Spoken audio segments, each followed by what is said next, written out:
kaiken näköisiä ongelmia. Se on. Nyt mä oon ollut noin 4 kuukautta kuivilla.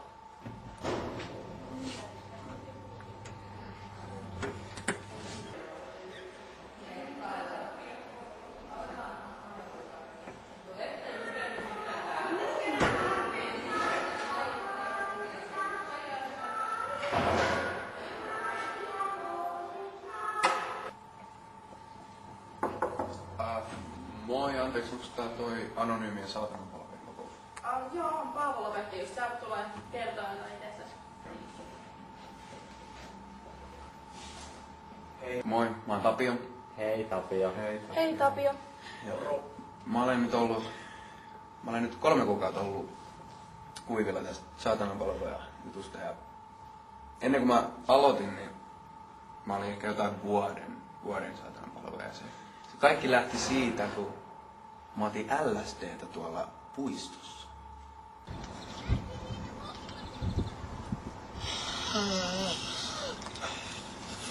Ripeissä mun käsi alkoi puhua mulle. Ryhdy palvomaan saatanaa. Se oli ihan järkyttävää. Ainoa pahempi kerta oli ollut, kun mun jalka oli käskenyt mua ryhtymään vegaksi. Siis, mikä sinä olet? En varmana ryhdy. Se auttaisi sun ongelmia. Miten sä tiedät mun ongelmista? Kai mä sun ongelmat tunnen. Mä oon sentään sun elämän suurin rakkaus. Ainakin määrällisesti. No siis... Mä en oo yleensä ottanut neuvoja mun LSD-hallusinaatiolta, mutta nyt mä olin epätoivoinen.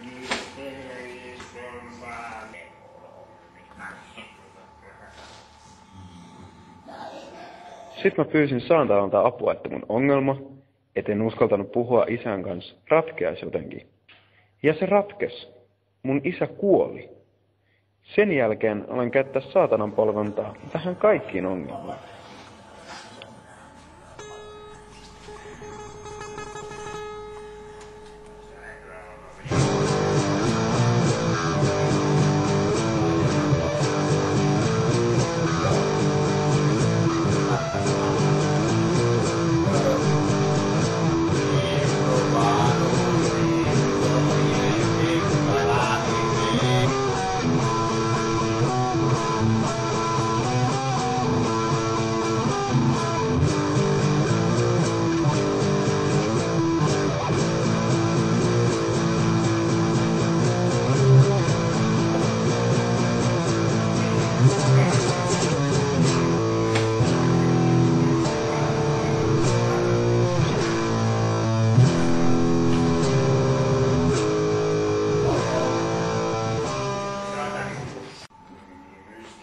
Kerran, kun olin taas pyytämässä saatanan apua, ongelma iski.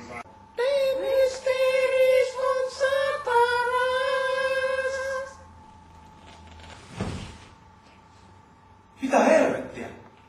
Sinä kutsuit minua. Sä olet siis saatana. Jep. Mä en ois ikinä uskonut, että sä ilmestyt. Tulin ilmoittamaan, että olen levittänyt jo tarpeeksi pahuutta sinun kauttasi. Mutta onko enää mitään, millä mä voisin saada sun avun takaisin? Voit ottaa minulta suihin.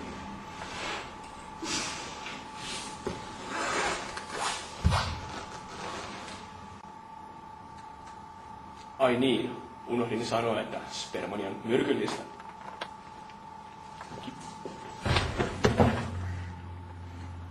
Ja niin mä kuolin.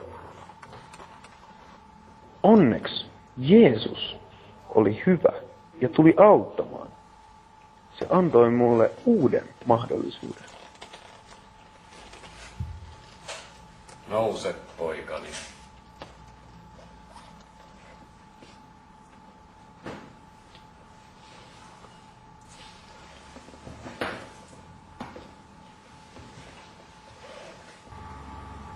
Joo, eli siitä asti mä sitten olen ollut kuivilla. Itse asiassa samalla mä parantuisin tuosta homoudesta ja muslimilla.